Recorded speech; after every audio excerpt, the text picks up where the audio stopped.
সাংবাদিকদের দায়িত্ব পালনে যে কোনো ধরনের হয়রানি ও ভীতি প্রদর্শনে আপত্তিকর কথা জানিয়েছেন যুক্তরাষ্ট্র। স্থানীয় সময় সোমবার যুক্তরাষ্ট্রের পররাষ্ট্র দপ্তরের মুখপাত্র ম্যাথিউ মিলার বিষয়টি জানান। গণতন্ত্র সচল রাখা ও সরকারের স্বচ্ছতা নিশ্চিতে মুক্ত এবং স্বাধীন গণমাধ্যমের ভূমিকায় যুক্তরাষ্ট্রের দৃঢ় সমর্থনের কথাও জানান Miller.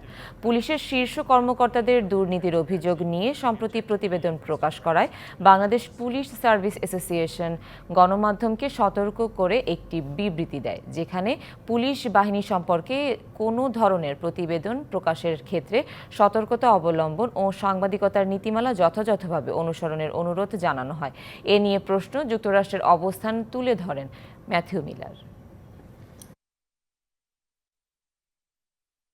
We strongly support the role of a free and independent media in maintaining গণতান্ত্রিক প্রতিষ্ঠানসমূহকে কার্যকর রাখা এবং সরকারের স্বচ্ছতা প্রতিষ্ঠায় মুক্ত ও স্বাধীন গণমাধ্যমের ভূমিকাকে আমরা দৃঢ়ভাবে সমর্থন করি।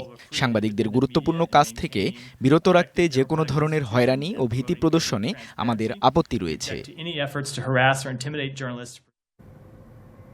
নগদের কাছে সব গ্রাহকই প্রিয়, তাই তো সারা দেশে ক্যাশ আউট চার্জ সবচেয়ে কম।